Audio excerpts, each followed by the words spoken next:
क्या आप जानते हैं कि महाभारत के युद्ध के बाद क्या हुआ था?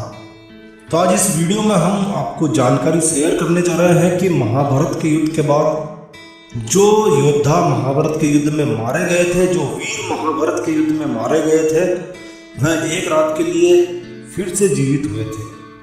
तो क्यों जीवित हुए और कैसे जीवित हुए, सारे रहस्य आज इस वीडियो में हम आपको शेयर करने जा रहे हैं। तो देखते रहिए यह वीडियो। और दोस्तों, यह जानकारी आपको अच्छी लगे, यूजफुल लगे तो कृपया लाइक के बटन पर जरूर क्लिक कीजिए। और यदि आपने हमारा ये चैनल सब्सक्राइब नहीं किया हुआ है तो कृपया चैनल सब्सक्राइब कर लीजिए।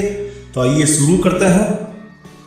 दोस्तों, महाभारत से जुड़ी एक बड़ी ही अद्भुत घटना है जो आज इस वीडियो में हम आपके साथ शेयर करने जा रहे हैं।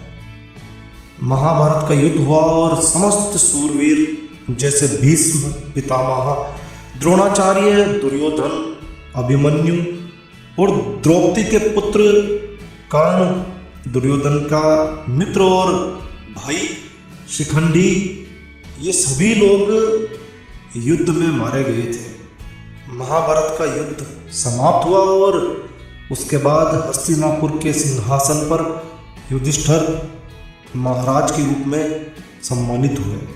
युधिष्ठिर सिंहासन पर बैठने के बाद में धर्मप्रिय, न्यायपूर्वक शासन करने लगे। लेकिन दोस्तों, युद्ध में सभी कौरव तो मारे गए थे, लेकिन धृतराष्ट्र और गांधारी यह तो युद्ध करने गए ही नहीं थे। दोनों अंधे थे और राजमहल में ही संजय से सारी युद्ध के वृतांत को सुना करते थे। तो युद्ध के पश्चात धृतराष्ट्र और गांधारी युधिष्ठिर और पांडवों के साथ ही रहने लगे। युधिष्ठिर रोजाना नित्य धृतराष्ट्र और गांधारी का आशीर्वाद लेने के बाद ही राजकार्य संपन्न किया करते थे। और ठीक इसी प्रकार अर्जुन, नकुल, सहदेव और उनकी पत्नी द्रौपदी भी सदैव धृतराष्ट्र और गांधारी की सेवा करते थे। लेकिन भीम के मन में धृतराष्ट्र के प्रति कुछ सही भावना नहीं थी, द्वेष भावना थी। भीम धृतराष्ट्र के सामने कभी कभी ऐसी बातें कह दिया करते थे जो कि धृतराष्ट्र को चुभ जाया करती थी, अच्छी नहीं लगती थी। तो इस प्रकार गांधारी और धृतराष्ट्र पांडवों के साथ रहने लगे और समय बीतता गया, समय बीतते बीतते 15 वर्ष गुजर गए। एक दिन भीम ने धृतराष्ट्र और गांधारी के सामने कुछ ऐसी बातें कह दी जिन्हें सुनकर उनके मन में बहुत दुख हुआ, उन्हें चुभ गई। और तब धृतराष्ट्र ने सोचा कि पांडवों के साथ रहते रहते काफ़ी समय व्यतीत हो गया है, क्यों ना अब वानप्रस्थ आश्रम यानी वन की ओर प्रस्थान करना चाहिए। ऐसा सोचकर धृतराष्ट्र ने गांधारी के साथ वन में जाने का निर्णय लिया।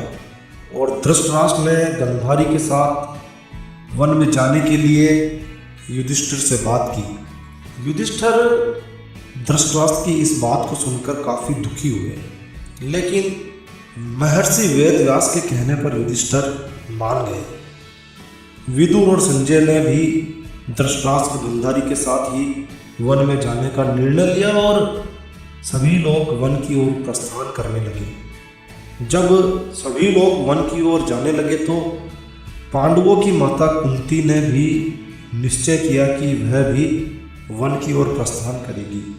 वन की ओर जाने से पहले धृतराष्ट्र ने युधिष्ठिर से कुछ धनराशि मांगी। उन्होंने कहा कि मुझे मेरे पुत्रों का, मेरे पूर्वजों का श्राद्ध कर्म करना है, तो मुझे कुछ धन दे दीजिए। लेकिन भीम को धृतराष्ट्र की यह बात अच्छी नहीं लगी और उसने धृतराष्ट्र को धन देने से स्पष्ट इनकार कर दिया। जब युधिष्ठिर को यह बात पता चली तो उन्होंने भीम को काफ़ी डांटा, काफ़ी फटकारा और धृतराष्ट्र को बहुत सारा धन देकर उन्हें विदा किया। उनके सभी श्राद्ध कर्मों को पूर्ण करवाया। तय समय पर धृतराष्ट्र, गांधारी, विदुर, संजय और कुंती ने वन की ओर प्रस्थान किया। सभी वन की ओर निकल पड़े। इन सभी ने अपनी पहली रात गंगा नदी के तट पर व्यतीत की और वहीं रुकने का निश्चय किया। कुछ दिनों वहां रुकने के बाद धृतराष्ट्र, गांधारी, कुंती, विदुर और संजय कुरुक्षेत्र आ गए। वहां महर्षि वेदव्यास ने उन्हें वनवास की दीक्षा दी और फिर सभी महर्षि सतयुग के आश्रम में निवास करने के लिए वन की ओर निकल पड़े और वन में ही रहने लगे। कुछ दिनों बाद धृतराष्ट्र का मोह समाप्त होने लगा और वह तपस्या में लीन हो गए। तब से उनके शरीर का पूरा मांस सूखने लगा। धृतराष्ट्र ऋषि मुनियों की तरह जटा धारण करके कठोर तप करने लगे और धीरे धीरे गांधारी और कुंती भी तप में लीन होने लगी। विदुर और संजय इनकी सेवा में लगे रहते थे और यदि समय मिलता था तो साधना और तपस्या वह भी कर लिया करते थे। समय बीतता गया और लगभग 1 वर्ष समाप्त होने लगा। इधर हस्तिनापुर के राजा युधिष्ठिर, उन्होंने एक दिन अपने मन में सोचा कि क्यों न अपने वनवासी परिजनों से मिलकर आया जाए। और तब युधिष्ठिर ने अपने कुछ साथियों और भाइयों को लेकर वन में जाने की तैयारी की।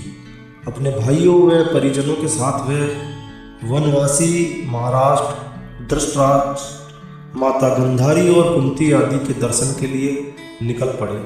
और इस प्रकार पांडवों ने अपने पूरे परिवार के साथ वन की यात्रा पूरी की और धृतराष्ट्र के समक्ष पहुंच गए। जब युधिष्ठिर ने देखा कि उनके परिजन वनवासी वेश में है तो उन्हें काफी दुख हुआ।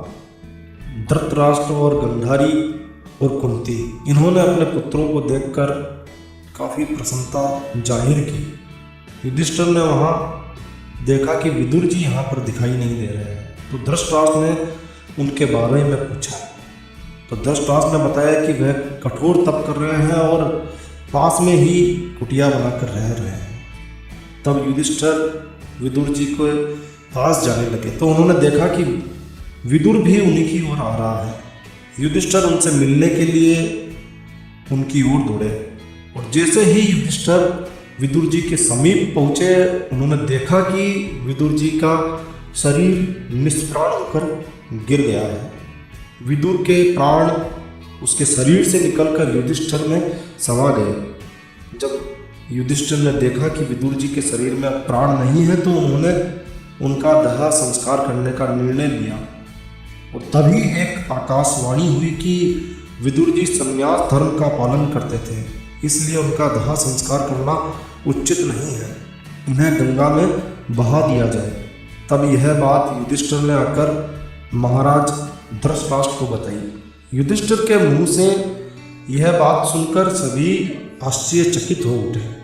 युधिष्ठिर ने वह रात वन में ही बिताई और अगले दिन धृतराष्ट्र के आश्रम में महर्षि वेदव्यास आए। और जब उन्हें पता चला कि विदुर जी शरीर का त्याग कर चुके हैं तो उन्होंने बताया कि विदुर जी धर्मराज यानी यमराज के अवतार थे और स्वयं युधिष्ठिर भी धर्मराज का ही अंश है और इसीलिए विदुर जी के प्राण युधिष्ठिर के शरीर में समा गए हैं।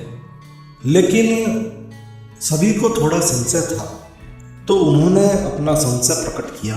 तब महर्षि वेदव्यास ने धृतराष्ट्र, गांधारी, युधिष्ठिर, कुंती और सभी मौजूद व्यक्तियों को कहा कि आज मैं तुम्हें अपनी तपस्या का प्रभाव दिखाऊंगा, तुम जो कहोगे, जो इच्छा हो वह मान लो। तब धृतराष्ट्र और गांधारी ने युद्ध में मारे गए अपने पुत्रों को देखने की इच्छा जाहिर की। कुंती और द्रौपदी ने भी अपने पुत्रों को देखने की इच्छा जाहिर की। द्रौपदी ने कहा कि वह भी अपने परिजनों को देखना चाहती है। तब महर्षि वेदव्यास ने कहा कि ऐसा ही होगा। युद्ध में मारे गए जितने भी पांडव और कौरव वीर हैं उन्हें आज रात्रि को 12 बजे के बाद तुम सभी देख पाओगे, तो तुम सभी गंगा तट पर इकट्ठे हो जाना। ऐसा कहकर महर्षि वेदव्यास वहाँ से चले गए। रात्रि होने के इंतजार में सभी बैठे रहे और जैसे ही रात्रि 12 बजे सभी लोग गंगा तट पर उपस्थित हो गए। ठीक 12 बजे महर्षि वेदव्यास वहाँ आए और गंगा नदी में प्रवेश कर गए और पांडव व कौरव पक्ष के सभी मृत योद्धाओं का उन्होंने गंगा में खड़े होकर आह्वान किया। मंत्र इत्यादि का जाप किया और थोड़ी ही देर में भीष्म, द्रोणाचार्य, कर्ण, दुर्योधन, दुशासन, अभिमन्यु, धृतराष्ट्र के सभी पुत्र, घटोत्कच और द्रौपदी के 5 पुत्र, राजा द्रुपद, धृष्टद्युम्न, शकुनी, शिखंडी इत्यादि वीर जल से बाहर निकलने लगे। उन सभी के मन में किसी भी प्रकार का अहंकार नहीं था, किसी भी प्रकार का क्रोध नहीं था। महर्षि वेदव्यास ने धृतराष्ट्र व गंधारी को दिव्य नेत्र प्रदान किए, जिससे वह अपने सभी परिजनों को देख सके। सभी लोगों ने अपने मृत परिजनों के साथ रात्रि बिताई और सभी के मन में असीम संतोष की प्राप्ति हुई। अपने मृत पुत्रों, भाइयों, पतियों व संबंधियों से मिलकर सभी का दुख और संताप दूर हो गया। तब महर्षि वेदव्यास ने वहाँ उपस्थित विधवा स्त्रियों से कहा कि जो भी स्त्री अपने पति के साथ जाना चाहती है, अपने पति के साथ रहना चाहती है, वह सुबह के समय अपने पति के साथ ही गंगा में डुबकी लगा दे। महर्षि वेदव्यास के इस कथन पर जो पत्नियां अपने पति से प्रेम करती थी वह गंगा में डुबकियां लगाने लगी और शरीर छोड़कर पति लोक चली गई। और इस प्रकार वह अद्भुत रात समाप्त हुई। मृत परिजनों से मिलकर धृतराष्ट्र, गंधारी, कुंती व पांडव बहुत प्रसन्न हुए। लगभग 1 महीना वन में रहने के बाद युधिष्ठिर पुनः हस्तिनापुर लौट आए और इस घटना को धीरे धीरे समय बीतता गया और 2 वर्ष बीत गए। एक दिन देवर्षि नारद मुनि युधिष्ठिर के पास आए। युधिष्ठिर ने महर्षि का भरपूर स्वागत किया और जब देवर्षि नारद ने उन्हें बताया कि वे गंगा नदी के आसपास के तीर्थों के दर्शन करते हुए आए हैं, तो युधिष्ठिर ने उनसे धृतराष्ट्र, गंधारी और माता कुंती के संबंध में पूछा। तब देवर्षि नारद ने उन्हें बताया कि तुम्हारे वन से लूटने के बाद में धृतराष्ट्र और सभी परिजन हरिद्वार चले आए और उन्होंने वहीं पर घोर तपस्या शुरू की। एक दिन जब वे गंगा स्नान करके आश्रम की ओर लौट रहे थे तो वन में भयंकर आग लग गई। शरीर के दुर्बल हो जाने के कारण धृतराष्ट्र, गंधारी और कुंती भाग जाने में असमर्थ थे और इसीलिए उन्होंने वहीं बैठकर अग्नि में ही अपने प्राण त्यागने का विचार किया और वहीं पर तीनों बैठकर एकाग्रचित होकर बैठ गए। और इस प्रकार धृतराष्ट्र, गंधारी और कुंती भी परम धाम को प्राप्त हुए। संजय ने यह बात तपस्वियों को बताई और वह स्वयं हिमालय पर तपस्या करने चले गए और वहीं पर उन्होंने अपने प्राण त्याग कर वह भी परम धाम को प्राप्त हुए।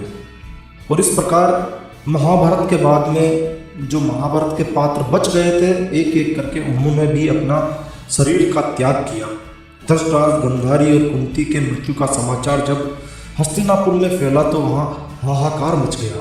तब देवर्षि नारद ने सभी को धैर्य बनाया। युधिष्ठिर ने विधि पूर्वक सभी का सत्कर्म किया और दान दक्षिणा देकर उनकी आत्मा की शांति के संस्कार किए। अब बचे केवल पांडव। तो पांडवों ने भी परमधाम की ओर जाने का निश्चय किया और सभी गंगा नदी में समा गए। और इस प्रकार पांडवों ने भी अपना शरीर का त्याग किया और इस प्रकार महाभारत के सभी पात्रों का अंत हुआ और एक रात्रि के लिए महाभारत के सभी पात्र जीवित हुए। तो यह थी महाभारत से जुड़ी कुछ ऐसी अनसुनी कहानी, कुछ ऐसी अनसुनी घटना जो शायद ही बहुत कम लोग जानते हैं। तो दोस्तों यह वीडियो, यह जानकारी खास आपके लिए तैयार की गई थी। तो दोस्तों यह जानकारी, यह वीडियो आपको अच्छी लगी हो, यूज़फुल लगी हो तो कृपया लाइक के बटन पर जरूर क्लिक कीजिए। और यदि आपने हमारा ये चैनल सब्सक्राइब नहीं किया हुआ है तो कृपया चैनल सब्सक्राइब कर लीजिए। एक नया वीडियो, एक नई जानकारी लेकर मैं आपका दोस्त नरेंद्र अग्रवाल फिर मिलूंगा। तब तक के लिए stay healthy, stay happy. Thank you for watching my video. Thanks. जय श्री राम, जय हनुमान।